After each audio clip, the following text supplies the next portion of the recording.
मैंने पकौड़ा खाकर चाय का पहला घूंट भरा ही था कि बाहर से शबनम की किसी पर बिगड़ने की तेज आवाज सुनाई दी। वह लगातार किसी को डांटे जा रही थी। उत्सुकतावश मैं बाहर निकली तो देखा कि वह गार्ड से उलझ रही है। एक घायल लड़के को अपने कंधे पर एक तरह से लादे हुए वह अंदर दाखिल होने की कोशिश में थी और गार्ड लड़के को अंदर ले जाने से मना कर रहा था। भैया, हॉस्टल के नियम तो तुम मुझे सिखाओ मत। कोई सड़क पर मर रहा है तो क्या उसे मर जाने दूं? क्या हॉस्टल प्रशासन आएगा उसे बचाने? नहीं न। अरे, इंसानियत की तो बात ही छोड़ दो। ये बताओ किस कानून में लिखा है कि एक घायल को हॉस्टल में लाकर दवा लगाना मना है? मैं इसे कमरे में तो ले जा नहीं रही, बाहर ग्राउंड में जो बेंच है उसी पर लिटाऊंगी। फिर तुम्हें क्या प्रॉब्लम हो रही है? लड़कियां अपने बॉयफ्रेंड को लेकर अंदर घुसती हैं, तब तो तुमसे कुछ बोला नहीं जाता, शबनम झल्लाती हुई कह रही थी। गार्ड ने झेपते हुए दरवाजा खोल दिया और शबनम बड़बड़ाती हुई अंदर दाखिल हुई। उसने किसी तरह लड़के को बेंच पर लिटाया और जोर से चीखी, अरे कोई है? ओ बाजी, देख क्या रही हो? जाओ जरा पानी लेकर आओ। फिर मुझ पर नजर पड़ते ही उसने कहा, नेहा प्लीज डिटोल ला देना, इसके घाव पोंछ दूं और हाँ कॉटन भी लेती आना। मैंने अपनी अलमारी से डिटोल निकाला और बाहर आई। देखा शबनम अब उस लड़के पर बरस रही है। कर ली खुदकुशी। मिल गया मजा। तेरे जैसे लाखों लड़के देखे हैं। लड़की ने बात नहीं की तो या फेल हुए तो जान देने चल दिए। पैसा नहीं है तो जी कर क्या करना है? अरे मरो, पर यहाँ आकर क्यों मरते हो? शबनम उसे लगातार डांट रही थी और वो खामोशी से शबनम को देखे जा रहा था। उसका दायां हाथ काफी जख्मी हो गया था। एक तरफ चेहरे और पैरों पर भी चोट लगी थी। माथे से भी खून बह रहा था। बाजी बाल्टी में पानी भर लाई और शबनम उसमें रुई डुबा डुबा कर उसके घाव पोंछने लगी। फिर घाव पर डिटोल लगाकर पट्टी बांध दी और मुझसे बोली, तू जरा इसे ठंडा पानी पिला दे, तब तक मैं इसके घर वालों को खबर कर देती हूँ। तू इसे पहले से जानती थी शबनम? मैंने पूछा तो वह मुस्कुराए। अरे नहीं, मैं ऑफिस से आ रही थी तो देखा ये लड़का जानबूझकर गाड़ी के नीचे आ गया। इसके सिर पर चोट लगी थी इसलिए यहाँ उठा लाए। अब घर वाले आकर इसे अस्पताल ले जाएं या घर, उनकी मर्जी, कहकर उसने लड़के से उसके पिता का नंबर पूछा और उन्हें बुला लिया। इधर मैं अपने कमरे में आकर शबनम के बारे में सोचने लगी। आज कितना अलग रूप देखा था मैंने उसका। उस लड़के के घाव पोंछते वक्त वो कितनी सहज थी। लड़कियां चाहे कुछ भी कहें, आज मैंने महसूस किया था कि वह दिल की कितनी अच्छी है। पूरे हॉस्टल में अक्खर, मुनहफट और घमंडी कही जाने वाली शबनम की बुराई करने से कोई नहीं चूकता। लड़कियां हूँ या गार्ड या फिर कामवाली, हर किसी की यही शिकायत थी कि शबनम कभी सीधे मुंह बात नहीं करती है, अकड़ दिखाती है। टीवी देखने आती है तो जबरदस्ती वही चैनल लगाती है जो उसे देखना हो।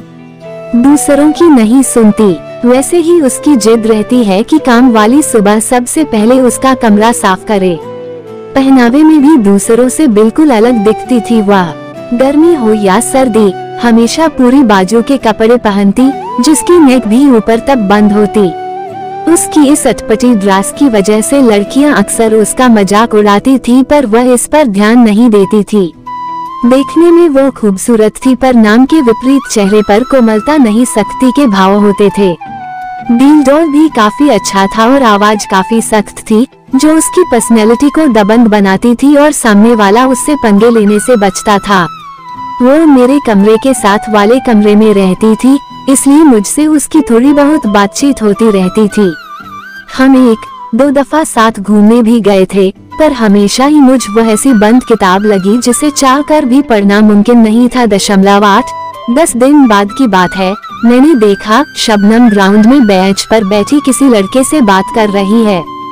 उस वक्त शबनम की आवाज इतनी तेज थी कि लग रहा था वो उस लड़के को डांट रही है। 2-3 लड़कियां उधर से शबनम का मजाक उड़ाती हुई आ रही थीं। एक कह रही थी, लो आ गई उस लड़के की शामत। उसे नहीं पता कि किस लड़की से पाला पड़ा है उसका। दूसरी ने कमेंट किया, लड़का कह रहा होगा मुझ पर करो नयो सितम। मैंने गौर से देखा, ये तो वही लड़का था जिसकी उस दिन शबनम ने मरहम पट्टी की थी। लड़का अब काफी हद तक ठीक हो चुका था, पर माथे और हाथ पर अभी भी पट्टी बंधी थी। बाद में जब मैंने शबनम से उसके बारे में पूछा तो वह बोली, धन्यवाद कहने आया था और हिम्मत तो देखो, मुझसे दोस्ती करना चाहता था। कह रहा था फिर मिलने आऊंगा। तो तुमने क्या कहा? अरे मुझे क्या कहना था, अच्छी तरह समझा दिया कि मैं दोस्ती वोस्ती के चक्कर में नहीं पड़ने वाली। रोज रोज मेरा दिमाग खाने के लिए आने की जरूरत नहीं। लड़कों की फितरत अच्छी तरह समझती हूँ मैं। आगे उस लड़के का हश्र क्या होगा यह मैं अच्छी तरह समझ सकती थी, इसलिए शबनम को और न छेड़ते हुए मैं मुस्कुराती हुई अपने कमरे में चली आई। उस दिन के बाद 2-3 बार और भी मैंने उस लड़के को शबनम से बातें करते देखा और हमेशा शबनम उसे झिड़कती हुई ही दिखी। एक दिन उसने बताया कि वो लड़का हाथ धोकर पीछे पड़ गया है, फोन भी करने लगा है कि मैं तुम्हें पसंद करता हूँ। अरे यार, बदतमीजी की भी हद होती है। घाव पर मरहम क्या लगाया, वो तो हाथ पकड़ने पर आमादा हो गया है। तो इसमें बुराई क्या है यार? वो तुझे इतना चाहता है, देखने में भी हैंडसम है, अच्छा कमाता है, घर परिवार भी अच्छा है, तूने ही बताया है। तो तू मना क्यों कर रही है? क्या कोई और है तेरी जिंदगी में? मैंने पूछा। नहीं, कोई और नहीं है, जरूरत भी नहीं है मुझे, और वह जैसा भी है उससे मुझे क्या लेना देना। आज पीछे पड़ा है तो हो सकता है कल देखना भी न चाहे, अजनबी बन जाए। हजारों कमियां निकाले मुझ में, इतना ही अच्छा है तो ढूंढ लेना कोई अच्छी लड़की। मैंने क्या मना किया है? मैं क्यों अपनी खुशियाँ किसी और के आश्रय छोड़ूं? जैसी भी हूँ ठीक हूँ। कहते कहते उसकी आंखें नम हो उठी। शबनम, प्यार बहुत खूबसूरत होता है, वो वीरान जिंदगी में खुशियों की बहार लेकर आता है। किसी से हो जाए तो सूरत, उम्र, जाति कुछ नहीं दिखता। इंसान इस प्यार को पाने के लिए हर कुर्बानी देने को तैयार रहता है। मैंने समझना चाहा, पर वह अकड़ती हुई बोली, बहुत देखे हैं प्यार करने वाले। मैं इन झमेलों से दूर सही और अपने कमरे में चली गई। अगले दिन वह लड़का मुझ हॉस्टल के गेट पर मिल गया। मुझसे विनती करता हुआ बोला, प्लीज नेहा जी, आप ही समझो ना शबनम जी को, वे मुझसे मिलना नहीं चाहती। तुम प्यार करते हो उससे? मैंने सीधा प्रश्न किया तो चकित नजरों से उसने मेरी तरफ देखा, फिर सिर हिलाता हुआ बोला, बहुत ज्यादा। जिंदगी में पहली दफा ऐसी लड़की देखी, खुद पर निर्भर, दूसरों के लिए लड़ने वाली, आत्मविश्वास से भरपूर। उसने मुझे जीना सिखाया है, मुश्किलों से हार मानने के बजाय लड़ने का जज्बा पैदा किया है। मैंने तो औरतों को सिर्फ पति के इशारों पर चलते, रोते, सुबकते और घरेलू काम करते देखा था, पर वो बहुत अलग है। जितना ही उसे देखता हूँ, उसे पाने की तमन्ना बढ़ती जाती है। प्लीज आप मेरी मदद करें, मेरे मन की बातें उस तक पहुँचा दें। मैं कोशिश करती हूँ, मैंने कहा तो उसके चेहरे पर खुशी की लहर दौड़ गई। मुझे नमस्ते करके वह चला गया। रात को मैं फिर से शबनम के कमरे में दाखिल हुई। वो अकेली थी। आज वो गेट पर मिला था। मैंने कहा, जानती हूँ मुझे बाहर बुला रहा था, लेकिन मैं नहीं गई। मैंने उसे कुरेदा, तू प्यार से भाग क्यों रही है? जानती है प्यार हर दर्द मिटा देता है। वो हंसी, प्यार दर्द मिटाता नहीं, नए जख्म पैदा करता है। बहुत स्वार्थी होता है प्यार। मैं आज वजह जानकर रहूंगी कि आखिर क्यों भागती है तू प्यार से। या तो मुझे हकीकत बता दे या फिर उस लड़के को अपना ले जो सिर्फ तेरी राह देख रहा है। मैंने भी देखी थी किसी की राह पर, उसने कहते हुए अचानक उसकी आंखें भीग गईं। मैंने प्यार से उसका माथा सहलाते हुए कहा, शबनम, अपने दिल का दर्द बाहर निकाल, तभी तू खुश रह सकेगी। मुझे सब कुछ बता दे। मैं जानती हूँ तू दिल की बहुत अच्छी है, पर कुछ तो ऐसा है जो तेरे दिल को तड़पाता है। ये पीड़ा तुझे सामान्य नहीं रहने देती। तेरे चेहरे, तेरे व्यवहार में झलकने लगती है। यकीन रख, तू जो भी बताएगी वह सिर्फ मुझ तक रहेगा, पर मुझसे कुछ मत छिपा। किसने चोट पहुंचाई है तुझे? वो थोड़ी नॉर्मल हुई तो बिस्तर पर पीठ टिकाकर बैठ गई और कहने लगी, नेहा, 4 साल पहले तक मैं भी एक ऐसी लड़की थी जिसका दिल किसी के लिए धड़कता था। मैं भी प्यार को बहुत खूबसूरत मानती थी। मेरी भी तमन्नाएं थी, कुछ सपने थे। दूसरों से प्रेम से बातें करना, मिलकर रहना अच्छा लगता था मुझे। जिसे प्यार किया उसी के साथ पूरी उम्र गुजारना चाहती थी और उसकी यानी विक्रम की भी यही मर्जी थी। उसने मुझे हमेशा एतबार दिलाया था कि वो मुझे प्यार करता है, मेरे साथ घर बसाना चाहता है। हमारी जोड़ी कॉलेज में भी मशहूर थी, पर वक्त की चोट ने उसकी असलियत मेरे सामने लाकर रख दी। एक दिन मैंने देखा कि मेरी बांह और पीठ पर सफेद निशान हो गए हैं। मैं घबरा गई, डॉक्टरों के चक्कर लगाने लगी पर दाग बढ़ते ही गए। जब मैंने ये राज विक्रम के आगे खोला तो उसके चेहरे के भाव ही बदल गए और 2-4 दिनों के अंदर ही उसका व्यवहार भी बदलने लगा। अब वो मुझसे दूर रहने की कोशिश करता। हालांकि 1-2 दफा मेरे कहने पर वो मेरे साथ डॉक्टर के यहाँ भी गया पर कुछ अन्ना सा रहता था। धीरे धीरे वो मिलने से भी कतराने लगा। उधर हमारी पढ़ाई पूरी हो गई और पापा को मेरी शादी की फिक्र होने लगी। मैंने विक्रम से इस बारे में चर्चा की तो वह शादी से बिल्कुल मुकर गया।